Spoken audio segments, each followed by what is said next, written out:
오늘 하나님께서 우리에게 주시는 잠언의 말씀들을 함께 묵상해 나가기를 원합니다. 특별히 27장 23절부터 26절까지의 말씀은 목자와 관련된 내용들을 배경으로 해서 하나님께서 진리의 말씀을 주고 있는데요.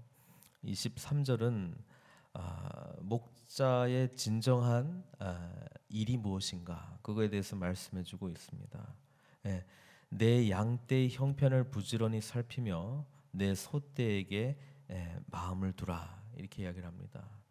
이것이 비단 양이나 소떼를 치고 있는 사람에 대한 잠언이라기보다는 뒤에 24절에 보면 대저 재물은 영원히 있지 못하나니 면류관이 어찌 대대에 있으랴 이 구절과 연결시켜서 볼 때에 어떤 그 지도력에 있는 사람 여기서는 이제 면류관이니까 왕의 위치에 있는 사람이 무엇을 진정으로 살펴야 될 것을 지금 이어서 연결해 볼 수 있습니다. 그래서 왕의 목적은 지도력의 목적은 풍부한 재물을 얻는다는 것에 있다기보다는 또 그 면류관을 내가 가지고 있기 때문에 그것이 그 왕권의 그런 정당성을 준다라기보다는 오히려 뭡니까?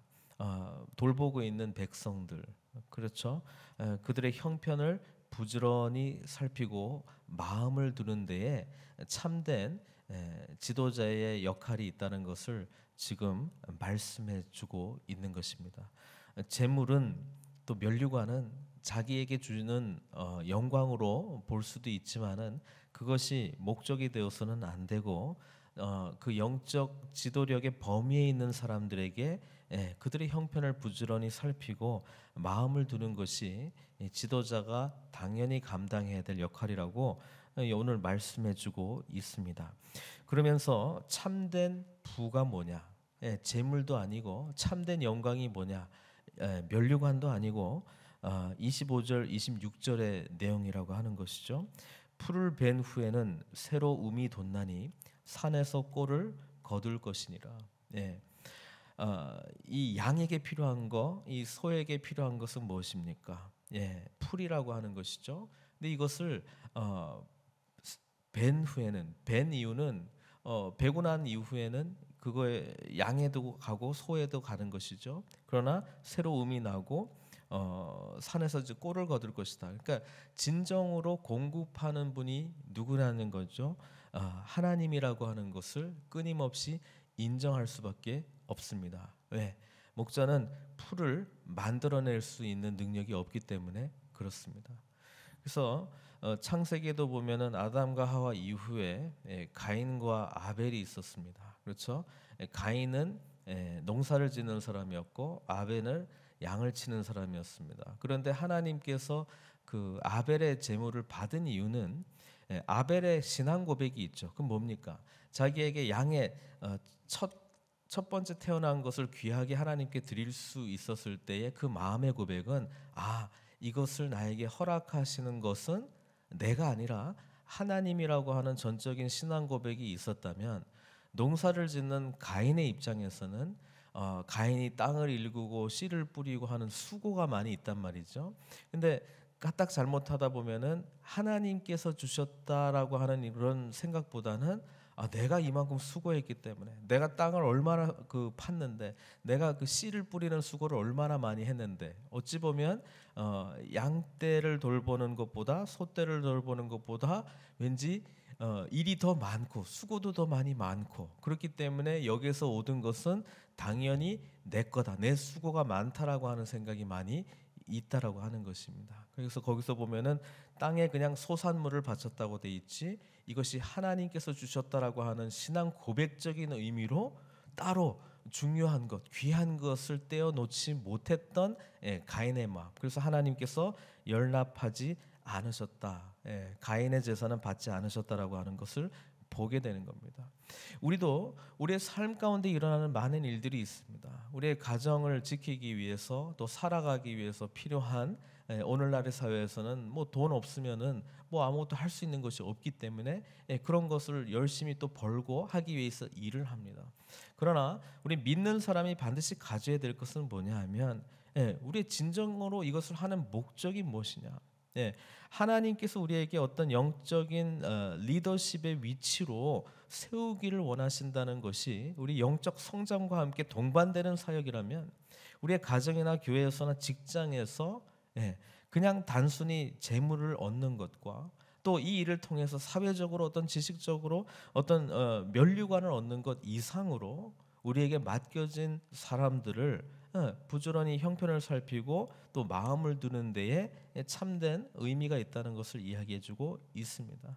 그렇기 때문에 어디에 있든 믿는 자는 이 선교적인 마음과 어떤 그런 하나님께서 나에게 허락하신 이 삶의 영역 가운데 제가 어떻게 해야 됩니까라고 하나님 앞에 물어보는 그런 자세로 그 위치에 있다는 것입니다. 그래서 오히려 뭐예요? 결국 남는 것은 주변에 관계하는 사람들이 나에게 참된 부요함으로 또 하나님의 공급해 주시는 능력으로 이루신 사역이다라고 하는 것을 결국 고백하게 된다는 것입니다. 왜냐하면 25절에 보면은 풀은 계속 베어가지고 이렇게 꼴을 먹여주는데 하나님이 다 공급해 주신 것으로 나에게 맡겨진 양과 소를 돌보고 있는데 26절에 보니까 어린 양의 털은 뭐예요? 내 옷이 되며 염소는 밭을 사는 값이 되며 염소에 젖은 넉넉하여 너와 내 집의 음식이 되며 내 여종의 먹을 것이 되느니라. 상호 보완적인 관계 속에서 하나님께서 모든 것을 책임져 주시겠다라고 하는 귀한 말씀입니다. 오늘 살아가는 저희들에게도 이 믿음으로 하나님께 나아가야 될 줄로 믿습니다. 1절부터 이제 28장 1절부터 11절까지는 공의로운 자의 삶, 그다음에 율법을 순종하는 자의 삶에 대한 이야기를 하고 있는데 다 하진 않고요. 몇 가지만 하려고 합니다. 1절 28장 1절에 악인은 쫓아오는 자가 없어도 도망하나 의인은 사자같이 담대하니라. 하나님을 온전히 신뢰하고 하나님의 말씀을 귀하게 여기며 주님의 뜻대로 살아가려고 하는 의인, 그들에게는 담대함이 있습니다. 사자 같은 담대함이 있습니다. 이 담대함이 나오는 근거는 자기 자신이 능력이 있다라기보다는 하나님의 능력 있음, 그리고 하나님을 온전히 신뢰하기 때문에 나를 보호하고 있음이라고 하는 것과 하나님의 뜻대로 순종해 나갈 때에 뭐예요? 하나님의 비전을 함께 이루는 그 소망, 그런 것으로 우리의 담대함이 있죠. 근데 가장 큰 담대함은 우리의 죄에 대한 담대함입니다. 히브리서에도 보면은 우리가 그 영광의 보좌 앞에 나아갈 수 있는 은혜를 하나님께서 주셨습니다. 지성소에 들어갈 수 있는 담대함을 주셨습니다. 예수 그리스도의 피로 말미암아 그것이 가능했다라고 하는 것입니다.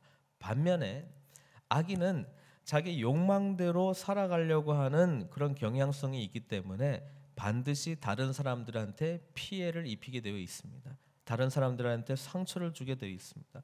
아픔을 주게 되어 있습니다. 왜? 자기의 유익을 얻기 위해서. 그러면서 뭐예요? 쟁취한 것은 얻고 있습니다만은 마음속에 뭐가 남습니까? 죄의식이 남는다는 것이죠. 이 죄의식이 남고 이것이 결국은 두려움으로, 불안한 삶으로 연결된다는 것을 성경은 말씀해주고 있습니다. 그래서 쫓아오는 사람이 아무도 없음에도 불구하고 이 마음 한켠에 이 두렵고 불안한 마음이 계속 존재하고 있는 것에 대한 이야기를 함으로써 우리 믿는 자들이 끝까지 하나님을 의지하고 의로운 삶을 향해서 나아갈 것을 우리들에게 말씀해주고 있습니다. 이것은 비단 개인적인 문제뿐만 아니라 공동체 전체, 특별히 2절에 보니까 나라 차원의 문제까지도 직결된다라고 하는 것을 말씀해주고 있습니다. 나라는 죄가 많으면 죄로 인해서 영향력을 받는 사람들이 많다면 주관자가 많아져도 이렇게 이야기합니다. 무슨 이야기냐면 욕망대로 살아가려고 하는 사람들이 판을 치고 있기 때문에 다 자기가 잘났다 이 말이에요. 다 내 말이 옳다라고 하는 거예요. 다 내가 지도자고 내가 옳은 길로 가고 있다라고 하는 차원에서 주관자가 많다 이렇게 이야기를 하고 있습니다. 그렇지만 명철과 지식이 있는 사람, 하나님의 뜻을 아는 사람, 하나님의 말씀을 생명처럼 귀하게 여기는 사람, 하나님을 온전히 찾는 자, 바로 그런 사람들로 말미암아 장구하게 될 것이다라고 성경은 분명한 우리 영적 원리 속에서의 진정한 통치 원리를 우리에게 말씀해주고 있는 것입니다. 이런 통치가 온전히 이루어질 때에 사실은 하나님의 공의로우심이 나라 가운데도 온전히 이루어질 것이다. 그렇게 이제 말씀을 하고 있는 것이죠. 그래서 성경 구절을 보면은 지금 몇 가지 그렇게 하지 못하는 모습들에 대해서 지적을 하고 있는데 3절은 이렇게 이야기합니다. 가난한 자를 학대하는 가난한 자는 곡식을 남기지 아니하는 포구 같으니라. 사실 이 3절 말씀은 두 가지로 해석이 될 수 있습니다. 생명의 삶 보고 있으면 NIV는 다르게 번역을 해놓고 있어요. 가난한 자를 학대하는 가난한 자, 뒤에 나오는 가난한 자를 악한 주인으로 그렇게 표현을 하고 있습니다. 그러니까 악한 지도자로 그렇게 표현을 하고 있는데 우리 개역 한글은 가난한 자로 표현을 하고 있습니다. 양쪽 해석을 다 받아도 동일한 의미는 하나님의 공의로움이 세워지지 못하는 사회적인 모습에 대해서 지금 이야기를 하고 있고 하나님의 공의가 온전히 세워지기 위한 모습 속에서 하나님께서 백성들 가운데 찾는 것은 뭐냐면 4절처럼 율법을 지키는 자, 그리고 5절에 나왔듯이 여호와를 찾는 자, 그리고 6절에 성실하게 행하는 자, 그런 모습을 하나님께서 우리들에게 구하고 있는 것을 말씀하고 있습니다. 이런 모습이 이루어지지 못할 때에 마지막으로 말씀드리고자 하는 것은 9절인데요. 영적 외식의 모습이 판을 친다라고 하는 것이죠. 예수님께서도 가장 싫어하셨던 모습이죠. 그건 뭐냐면 사람이 귀를 돌려 율법을 듣지 아니하면 그의 기도도 가증하니라. 그러니까 가증한 기도가 있는 사회, 하나님의 율법이 온전히 통치하지 못하고 하나님의 공의로우심이 온전히 세워지지 못하는 곳에서 그곳에서 드려지는 우리의 욕망대로 살려가는 경향성이 더 많아지는 그런 모습 속에서는 우리의 기도 또한 가증하다라고 하는 것을 말씀하고 있습니다. 어떻게 기도가 가증할 수 있는가? 얼마든지 가증할 수 있다는 것이죠. 나를 부르신 자를 향한 진정한 인격적 관계 없이 나 욕망을 표출하는 기도, 또는 이 기도의 내용들을 다른 사람들이 들으니까 나를 판단하고자 하는, 나는 이런 정도 수준의 기도를 하는 사람들이야, 바리새인과 같이 화려한 기도를 통해서 나는 기도를 잘 할 수 있는 사람이야라고 인정받고자 하는 그런 모습. 이 사람들의 마음 가운데는 율법이 중심을 잡고 있지 못하기 때문에, 살리는 율법, 생명의 율법이 자리를 잡고 있지 못하기 때문에 하나님이 듣기에는 뭐예요? 가증한 기도로 들린다는 거예요. 그러면 가증하지 않는 기도는 무엇입니까? 기도는 주님과의 깊은 인격적인 대화입니다. 나를 부르신 분, 나를 살리신 분, 살아계신 분, 말씀을 주시는 분, 생명을 주시는 분, 모든 것을 가능케 하신 그분을 향해서 온전한 마음으로, 가난한 심령으로, 상하고 찢긴 마음으로 주님을 찾는 자에게 하나님께서는 그 기도를 귀하게 여기시고 하나도 땅에 떨어지지 아니하시고 반드시 들으시고 우리에게 응답해 주시겠다라고 하는 것입니다. 그런 차원에서 우리는 하나님의 이 공의로움을 향해서 나아갈 때에 진실한 기도로 주님 앞에 더 깊이 나아가야 될 줄로 믿습니다. 그럴 때 10절에 나오는 성실한 자에게 주시는 하나님의 복, 그리고 하나님의 축복이 임하게 될 줄로 믿습니다. 오늘 아침에 기도하실 때 이 믿음으로 주님을 찾는 저와 여러분들 되시기를 주님의 이름으로 축원드립니다. 기도하시